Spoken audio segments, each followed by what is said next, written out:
السلام علیکم ورحمت الله وبرکاته. سما کتونکو لیدونکو، نننۍ یو ویډیو ډېره خاص ویډیو ده. اول درخواست دا دی، سوال دا دی چې دا ویډیو اخره پورې وګورئ او بیا به بل مسلمان سره لازمي انشاءالله شیر کوئ هم.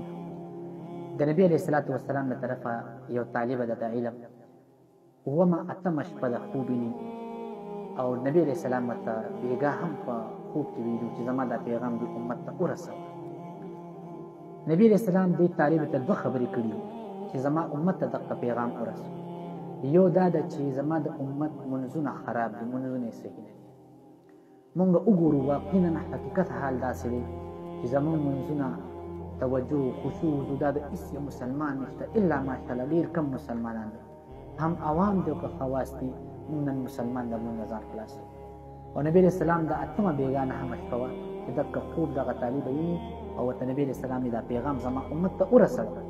نو هغې ما ته وویل والد صاحب یې راولېږلو چونکې زما شاګرده ده. بیا موږ تېره جمعه هم په مانځه کې اعلان وکړو. بیا چې په هغه شپه باندې وده شوه، په هغه ورځ نبي علیه السلام یې بیا خوب کې وکتو. نبي علیه السلام ورته وویل چې تا پیغام ورسولو که نه؟ دغه طالب ورته چې ما خپل والد صاحب ته ویلي او والد صاحب مې جومات مولي صاحب ته ویلي. نو بیا ورته نبي علیه السلام وفرمیل هغه مولي صاحب د جمعې په ورځ په لوډسپیکر باندې اعلان کړ. زما لپاره ډېره د خوشقسمتۍ د خوشحالۍ خبره چې شاید الله تبارک وتعالی په دې په ذریعې سره زموږ مغفرت نصیبه کړي او الله دې وکړي چې الله دې موږ ته د نبي علیه الصلاة والسلام د مونځ کومه طریقه وه او کومې طریقې سره نبي علیه الصلاة والسلام مونځ کول، هغه ادا، هغه الفاظ، هغه خشوع الله موږ ته هم را نصیبه کړي. نو خوشحاله هم ډېر شوم چې نبي علیه الصلاة والسلام ته زموږ دا خبر رسېدلی. مقتدیانو ته جمعې په ورځ اوس د دې ویډیو په ذریعې سره هم شیر کوو تاسو سره او بیګې هم کتلی دی چې دا پیغام مخکې ورسوي زما امت ته. نو تاسو ته عاجزانه درخواست دی، یو نبي علیه السلام د خپل امت نه دا ګیله کړې چې منځونه غلط دي، زما د امت منځونه یې صحیح نه دي. نو کوشش وکړو که کوم مسلمان ترنه لمونځ نه کوي رب ته توبه وباسو، کوم منځونه یې قضا کړي دي هغه راوګرځو. دویم دا د کوم مسلمان مونځ کوي په خشوع وضو سره الفاظ زده کړو، واجبات زده کړو، فرایض زده کړو، لس منټه مولي صاحب ته ورکړو جومات کې او دلته مونځ زده کړو. دویمه دا د نبي علیه السلام وایي زما امت داسې اعمال اختیار کړي دي چې الله نه ما دعا غوښتله یا الله چې زما امت مه شرمې، خو لیکن زما د امت داسې اعمال اختیار کړل چې په خپل ځان نه وشرم. او نبي علیه السلام هغه طالبه فرمایي چې نبي علیه السلام په سترګو مبارکو کې بیا اوښکې راغې روان شو.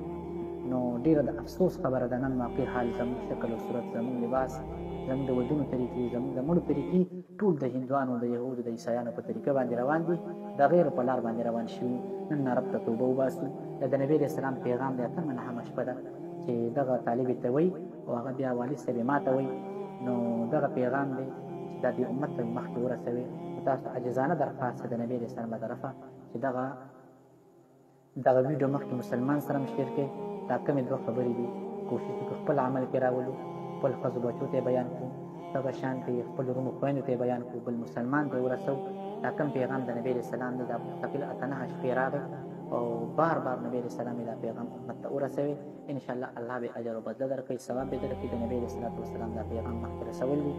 نو تاسو ته عاجزانه درخواست دی چې دغه ویډیو مخکې مسلمانانو سره شیر کړئ.